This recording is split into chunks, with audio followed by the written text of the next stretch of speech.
Hello दोस्तों, मैं आशीष यादव आपके अपने चैनल आशीष वेदा में आप सभी का स्वागत करता हूं। दोस्तों, आप स्क्रीन पर देख पा रहे होंगे एनसीएल सहित सभी सब्सिडी में अप्रेंटिस कराने के बाद भी युवा बेरोजगार। संसद में गूंजा आईटीआई प्रशिक्षुओं का सीआईएल में नौकरी का मामला। दोस्तों, यह सिंगरौली शनिवार 11 जून 2022 पृष्ठ संख्या 4 पर यह न्यूज है और यह जो पेपर का कटिंग है वो पूरे ऑल इंडिया अप्रेंटिस का जो ग्रुप है उन सभी ग्रुप में रन कर रहा है।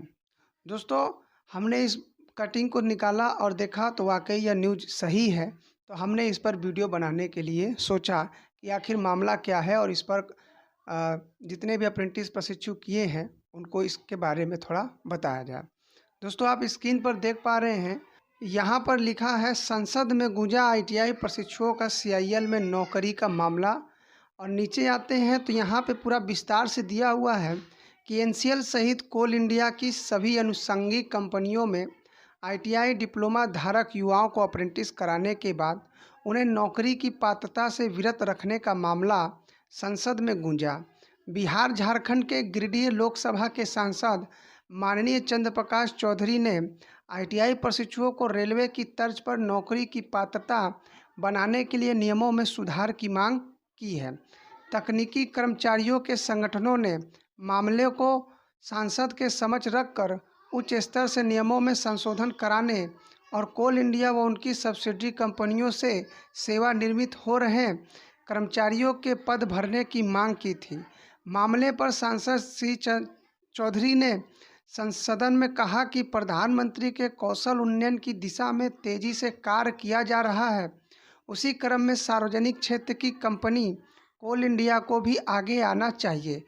प्रतिवर्ष कोल इंडिया हजारों ऐसे युवकों को अप्रेंटिस कराती है जो पहले ही तकनीकी आईटीआई परीक्षा उत्तीर्ण होते हैं।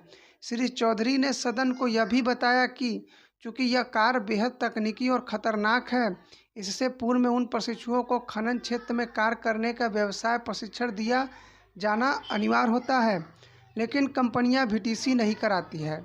1 वर्ष तक वे नियमित कर्मचारी की तरह 3-3 शिफ्टों में कार्य करते हैं। उनके प्रशिक्षण की अवधि पूरी होने पर उन्हें बाहर कर दिया जाता है। उसके बाद दोस्तों, यहाँ पे आप देखिए लिखा है कि रेलवे की तरह बनाए जाए प्रावधान। सांसद श्री चौधरी ने रेलवे का हवाला देते हुए कहा कि एक युवा जब आईटीआई उत्तीर्ण करता है तो उसे 1 वर्ष फिर से बतौर प्रशिक्षु कार्य कराया जाता है। ऐसी स्थिति में वह दोबारा प्रशिक्षित हो जाता है तो फिर उसे नौकरी पर क्यों नहीं रखा जाता है।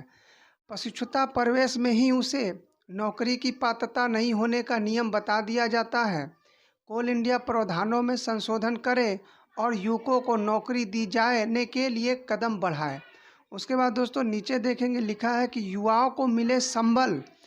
प्रशिक्षुता के साथ ही साथ उनको नौकरी को प्रावधान किए जाने से युवाओं को तकनीकी सेवाओं का अवसर मिलेगा।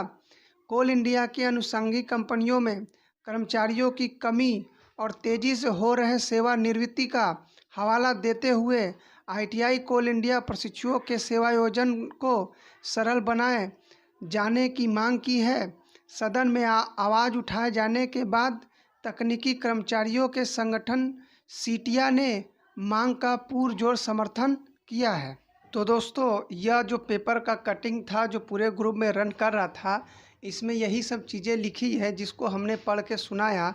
अब इसमें बताते हैं आपको कि यहाँ जो गिरिडीह के सांसद हैं माननीय चंद्र प्रकाश चौधरी जी ने, आपको याद होगा कुछ महीने पहले जैसे 31 मार्च के दिन को इन्होंने लोकसभा में शून्यकाल में विशाल चौहान जी द्वारा कहने पर आवाज़ को उठाया था कोल इंडिया के अप्रेंटिसों के लिए, और जहां पर इन्होंने ये बोला भी था कि जैसे रेलवे के लिए अप्रेंटिसों के लिए नियम कानून बनाया जा रहा है, वैसे ही कोल इंडिया में कर रहे अप्रेंटिस छात्रों के लिए भी कुछ नियम कानून बनाया जाए जिससे वो छात्र कोल इंडिया में समायोजन हो पाए।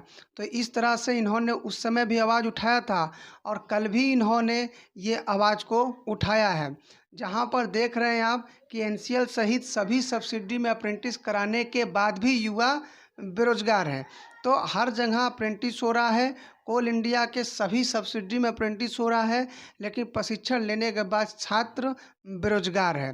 तो दोस्तों, यहाँ पर जो सांसद जी हैं वो बहुत ही अच्छा काम किए हैं छात्रों के उज्जवल भविष्य के लिए। हम सांसद जी को बहुत बहुत धन्यवाद देते हैं, क्योंकि दोस्तों अब जो है छात्रों का, अप्रेंटिस छात्रों का मामला जो है वो सड़क से लेकर के सदन तक उठ रहा है। तो कहीं ना कहीं अप्रेंटिस छात्रों का आवाज़ बुलंद हो रहा है। और दोस्तों, यहाँ पर सीटिया जो यूनियन है वो भी पूर्ण रूप से आपका समर्थन दिया है, जिससे आपका मामला और भी मजबूत होगा। और हमको जहाँ तक उम्मीद है कि ऐसे ही छात्र यदि एक्टिव रहेंगे और लड़ाई को लड़ते रहेंगे तो एक दिन अप्रेंटिस छात्र सफल जरूर होंगे। दोस्तों, कभी भी हिम्मत नहीं हारना है और लड़ाई को लड़ते रहना है। चिंगारी बुझना नहीं चाहिए, वो चाहे आंदोलन हो या दिल्ली स्तर का लड़ाई लड़ा जाए, चिट्ठी पत्री के द्वारा लड़ाई लड़ा जाए, पर लड़ाई को निरंतर लड़ना ही चाहिए, इसको रोकना नहीं चाहिए। हमेशा प्रयास करते रहिए, सफलता एक दिन ज़रूर मिलेगी।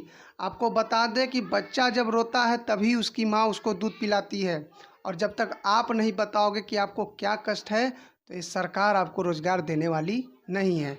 तो आप निरंतर प्रयास में लगे रहिए, सभी अप्रेंटिस मिलकर के लड़ाई को लड़ते रहिए, आवाज़ उठाइए कि हम एक हैं, और इसी नारे के साथ लड़ाई निरंतर लड़ते रहिए। एक दिन सफलता ज़रूर मिलेगी और ज़रूर मिलेगी। दोस्तों, आप सब इस पेपर कटिंग को देखें और समझें। ये अभी है, इस पर हम और विधिवत तरीके से जांच करेंगे कि आखिर क्या मामला है पूरा विधिवत तरीके से, और हो सके तो सांसद जी से भी कुछ सूचना मिले तो उसके बाद फिर हम मैसेज को आप सबको वीडियो के माध्यम से ज़रूर देंगे। और बाकी आप सब एकदम तैयार रहिए, हिम्मत मत हारिए, एकदम मजबूती बनाए रहिए। एक दिन न एक दिन सफलता जरूर मिलेगी। और हमारे बीच के ही अप्रेंटिस भाई बहन बैठे हुए हैं बीसीसीएल सीएमडी के बाहर, अप्रेंटिस छात्र जितने भी हैं वहाँ जो उपस्थित हैं उन सब को हमारी तरफ से बहुत बहुत धन्यवाद है, क्योंकि वो छात्र जो बैठे हैं वहाँ पर धूप गर्मी बरसात सब झेल रहे हैं और इतना लंबे समय से आंदोलन कर रहे हैं। ये बहुत बड़ी बात है, क्योंकि इतना धैर्य रखना बहुत हिम्मत का काम है। उन छात्रों को एकदम हृदय से हम धन्यवाद करते हैं, और वहाँ उपस्थित सभी छात्र हिम्मत एकदम रख करके बैठे रहें। हम सभी को पूरा दृढ़ विश्वास है कि आप सब इस जंग को जरूर जीतेंगे। हम सभी ईश्वर से यही कामना करते हैं कि हमारे कोल इंडिया के जितने भी अप्रेंटिस भाई बहन हैं कोल इंडिया में जल्द से जल्द समायोजित हो जाएं। सभी कमेंट में लिखिए जय अप्रेंटिस, जय अप्रेंटिस, जय अप्रेंटिस।